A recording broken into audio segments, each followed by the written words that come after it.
Good morning students. पिछली class में हमने पढ़ा खनिज क्या होते हैं, उनकी परिभाषा के बारे में और विभिन्न गुणधर्मों के बारे में। आज की जो क्लास है उसमें हम देखेंगे चट्टानों के विभिन्न प्रकार कौन से हैं और हम विस्तार से पढ़ेंगे आग्नेय चट्टानों को। ठीक है, तो स्टार्ट करते हैं क्लास को।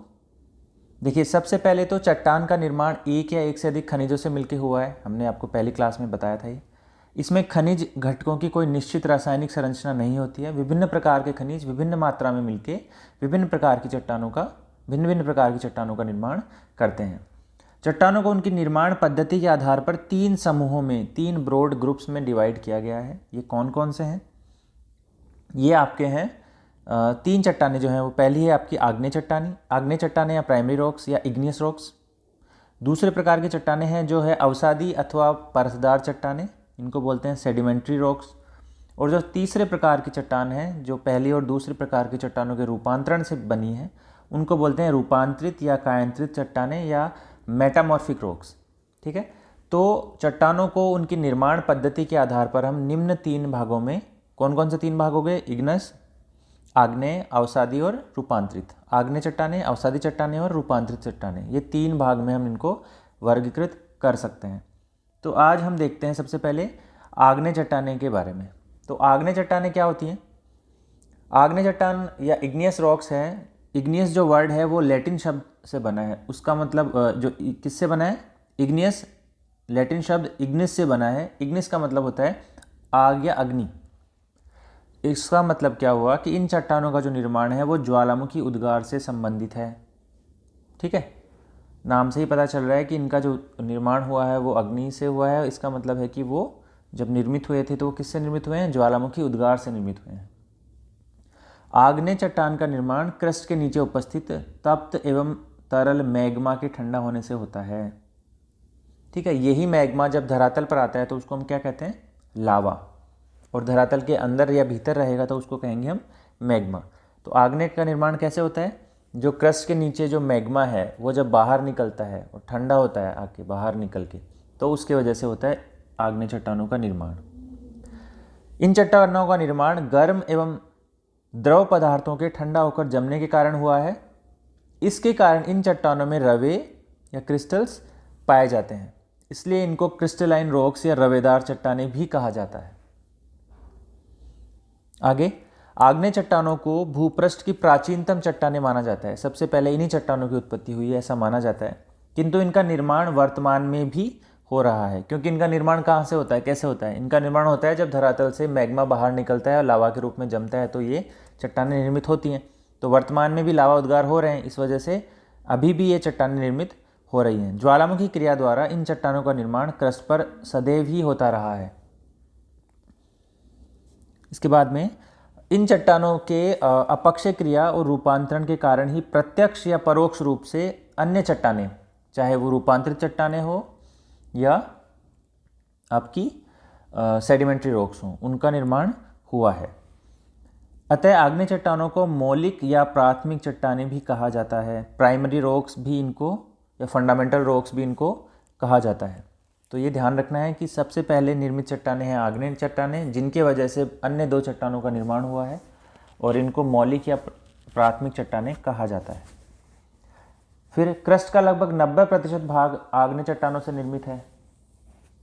आग्नेय चट्टानों के प्रमुख उदाहरण यदि आप देखोगे तो है granite, syenite, monazite, dolerite, rhyolite, gabbro, basalt, porphyry, obsidian आदि। तो कई बार एग्जाम में पूछा जाता है कि निम्नलिखित में से कौन सी चट्टानें आपकी आग्नेय चट्टानें हैं। तो ये सारी जो चट्टानें हैं ये आग्नेय चट्टानें हैं। ठीक है, अब इनमें भी जैसे ग्रेनाइट है वो अम्लीय प्रकार की चट्टान है और जो बेसाल्ट है वो क्षारीय चट्टान है। तो वो बाद में जब आग्नेय चट्टानों को आगे हम वर्गीकृत करेंगे तो उसमें देखेंगे कि कौन सी चट्टानें आपकी अम्लीय हैं और कौन सी क्षारीय प्रकार की हैं। ठीक है, तो आग्नेय चट्टानों के ये उदाहरण हो गए। इसके बाद में इन चट्टानों का देखोगे आप तो ये चट्टानें परतहीन, रंध्रहीन एवं सघन होती है। ये इन चट्टानों में पोरस नहीं होती, इनमें पोर्स नहीं पाए जाते, इनमें रंध्र नहीं पाए जाते। ठीक है, इस वजह से क्या होता है कि जो पदार्थ है उनका परकोलेशन या उनका सांद्रण इसमें नहीं होता और ये चट्टानें सघन होती है। परतहीन, रंध्रहीन और सघन होती हैं ये चट्टानें। एक बात यह है कि ये चट्टानें जो कि बहुत कठोर होती हैं इस कठोरता के कारण इनका अपरदन बहुत ही धीमी गति से होता है। साथ ही इनमें रंध्र भी नहीं पाए जाते, इस वजह से जलगति क्रिया भी इनमें बहुत ही कठिनाई से होती है। अब यदि आग्नेय चट्टानों को आप वर्गीकृत करोगे तो इनका वर्गीकरण इनकी उत्पत्ति की प्रक्रिया, कणों के आकार, रासायनिक संरचना, अन्य बहुत सारे फैक्टर्स के आधार पर किया जा सकता है। हम एक एग्जाम्पल लेते हैं। जैसे उत्पत्ति के आधार पर आग्नेय चट्टानों को हम दो भागों में बांटते हैं। किस प्रकार से वो उत्पन्न हुई है उसके आधार पर हम उनको दो भागों में बांटते हैं। कौन कौन से भाग हैं ये? पहला है अंतःनिर्मित, इंट्रूसिव, और दूसरा है एक्सट्रूसिव या बाह्य निर्मित। तो अंतःनिर्मित आग्नेय चट्टानें कौन सी होती हैं? देखो, जब ज्वालामुखी उद्गार के समय मैग्मा ऊपर की तरफ निकलता है तो वो धरातल पर न पहुंचकर धरातल के भीतर ही ठंडा होकर ठोस रूप में जम जाता है, तो उनको कहते हैं अंतःनिर्मित आग्नेय चट्टानें। सपोज करो ये पृथ्वी का क्रस्ट है, इसके नीचे मेंटल है जहाँ से आपका ज्वालामुखी उद्गार हुआ है, और ये लावा निकला, उसको हम कहते हैं मैग्मा।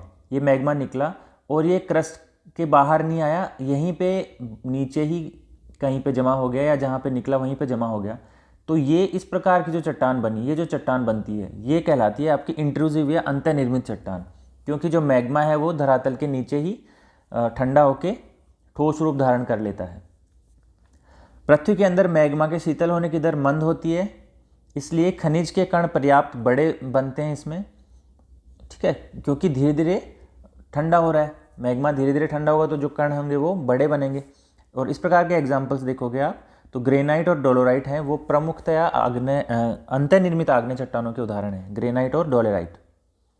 दूसरा जो प्रकार है वो है आपका एक्सट्रूसिव या बाह्य निर्मित। इसमें क्या होता है, जब तरल और तप्त मैग्मा, जिसको हम कहेंगे लावा, धरातल से बाहर आ जाएगा तो उसको कहेंगे लावा। लावा जो है धरातल पर आकर ठोस रूप धारण करता है, ठीक है, मतलब ये जो है ये अंदर नहीं जमा होता है। जो लावा है, जैसे ये लावा निकला आपका, तो ये धरातल से बाहर आके जमा होता है, ठीक है, क्रस्ट के बाहर आके जमा होता है। तो इस प्रकार से जो निर्मित होती है चट्टानें उनको कहते हैं बाह्य निर्मित एक्सट्रूसिव आग्नेय चट्टानें। इनको ज्वालामुखी चट्टान भी कहते हैं।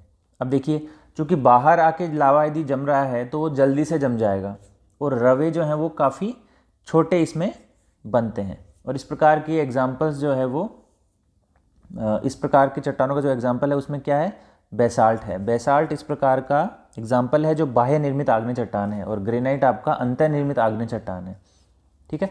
तो ये हो गया उत्पत्ति के आधार पर आग्नेय चट्टानें। दूसरा जो आधार है वो है आपका रासायनिक संरचना के आधार पर। तो रासायनिक संरचना के आधार पर आप देखोगे तो दो प्रकार हैं, एक है आपका अम्लीय आग्नेय चट्टान और दूसरा है आपका क्षारीय आग्नेय चट्टान। एक है एसिडिक और दूसरा है बेसिक। जो अम्लीय आग्नेय चट्टान है, जिसका एग्जाम्पल आपके हैं ग्रेनाइट और रायोलाइट, ये क्या है, इसमें सिलिका की मात्रा होती है आपकी 65% से ज़्यादा, और यदि सिलिका की मात्रा 65% से कम होती है तो उसको हम कहते हैं क्षारीय चट्टान, ठीक है। अम्लीय आग्नेय चट्टान का जो कलर होता है वो हल्का पीला होता है और इसका रंग होता है गहरा। साथ ही अम्लीय चट्टानों का जो घनत्व होता है कम होता है, क्षारीय चट्टानों का घनत्व अपेक्षाकृत अधिक पाया जाता है। अम्लीय आग्नेय चट्टान चूंकि उसमें 65% से ज़्यादा सिलिका होती है, इसलिए इसको सिलिका प्रधान चट्टान भी कहा जाता है, ठीक है। इसमें क्वार्ट्जाइट और फेल्सपार खनिज अधिक मात्रा में पाए जाते हैं और इसमें फेरोमैग्नीशियम की मात्रा कम होती है, ठीक। इसके ऑपोजिट है, इसमें फेरोमैग्नीशियम, फेरस और मैग्नीशियम की मात्रा इसमें ज़्यादा होती है, इस वजह से इनको फेरोमैग्नीशियम प्रधान चट्टान भी कहते हैं, और इसमें फेल्सपार की कमी देखने को मिलती है। गैब्रो और बेसाल्ट प्रमुख उदाहरण हैं क्षारीय चट्टानों के, और ग्रेनाइट है आपका, और ग्रेनाइट और रायोलाइट है प्रमुख उदाहरण अम्लीय आग्नेय चट्टानों के। तो ये हो गया रासायनिक संरचना के आधार पर आग्नेय चट्टानों का वर्गीकरण, ठीक है। तो हमने देखा उत्पत्ति के आधार पर हमने कहा इंट्रूसिव और एक्सट्रूसिव, आंतरिक और बाह्य, और रासायनिक संरचना के आधार पर हमने कहा अम्लीय चट्टानें और क्षारीय आग्नेय चट्टानें। और इसके बाद में हम कुछ देखते हैं आग्नेय चट्टानों की विशेषताएं, आपको ये ध्यान रखनी है। देखिए, सबसे पहली विशेषता जो है, ये आग्नेय चट्टानें कठोर होती हैं, इनमें जल बड़ी कठिनाई से प्रविष्ट हो पाता है। क्यों? क्योंकि इसमें जॉइंट्स हार्डली पाए जाते हैं, जॉइंट्स का, इसमें संधियों का अभाव होता है। इसी कारण से क्या होता है, इन पर रासायनिक अपक्षय का प्रभाव कम होता है, क्योंकि ये पोरस नहीं होते, सांद्रित या छिद्रित नहीं होती है चट्टानें, इसकी वजह से इन पर रासायनिक अपक्षय का प्रभाव कम पड़ता है। और यहाँ पर जो मुख्यतया जो अपक्षय होता है वो यांत्रिक और भौतिक विधियों द्वारा होता है। अपक्षय और अपर्दन जो है हम अगली क्लासेस में बाद में पढ़ेंगे। अनाच्छादन प्रक्रम या डेनुडेशन प्रोसेस हैं, उसके अंदर हम पढ़ेंगे कि अपक्षय क्या होता है और अपर्दन क्या होता है, कौन सी क्रिया है वो गतिक है, कौन सी स्थितिक है। ठीक है, उन दोनों को सम्मिलित रूप से अनाच्छादन कहते हैं। ये हम आगे पढ़ेंगे। तो ये ध्यान रखना है आपको कि जो आग्नेय प्रकार की चट्टानें हैं उनमें अपर्दन और अपक्षय जो है वो कम होता है अपेक्षाकृत। क्यों कम होता है? क्योंकि उनमें संधियों का अभाव होता है। और वहाँ पर मुख्यतः जो अपर्दन होता है या अपक्षय होता है वो यांत्रिक और भौतिक विधियों द्वारा होता है। आग्नेय चट्टानें रवेदार तथा दानेदार होती हैं। रवों का आकार मैग्मा के ठंडे होने की गति और स्थान पर निर्भर करता है। ठीक है, ये चट्टानें रवेदार या क्रिस्टलाइन होती हैं और यहाँ जो रवे बनते हैं या जो क्रिस्टल्स बनते हैं वो डिपेंड करता है कि मैग्मा तेज़ी से ठंडा हो रहा है या मैग्मा धीरे धीरे ठंडा हो रहा है।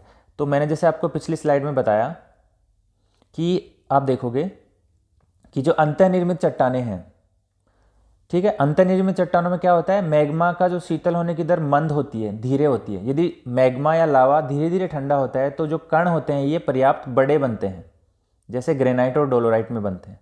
और यदि तेज़ी से यदि जम जाता है ये जो आपका लावा या फिर मैग्मा, तो रवे की जो बनावट है वो बारीक होती है। तो इसमें जैसा कि इसमें बताया मैंने भी कि जो इनके जो रवे हैं वो बड़े होंगे या छोटे होंगे, डिपेंड करता है कि मैग्मा किस प्रकार से ठंडा हो रहा है।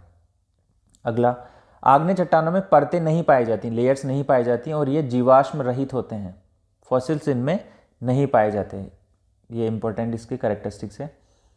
अधिकांश आग्नेय चट्टानें सिलिकेट खनिज से मिलकर बनी होती हैं। मैक्सिमम जो आग्नेय प्रकार की चट्टानें हैं वो सिलिकेट से मिलकर बनी होती हैं। ठीक है, उसके बाद में प्रमुख जो खनिज यहाँ पर मिलते हैं वो हैं लोहा, सोना, चांदी, एल्यूमिनियम जैसे बहुमूल्य खनिज। यहाँ पर जहाँ पर आग्नेय चट्टानें पाई जाती हैं वहाँ पर इन खनिजों की प्रधानता देखने को मिलती है। और इन चट्टानों का चूँकि निर्माण ज्वालामुखी क्रिया द्वारा होता है, अतः जहाँ पर भी प्रमुख ज्वालामुखी क्षेत्र हैं वहाँ पर इनका वितरण प्रधानता से मिलता है।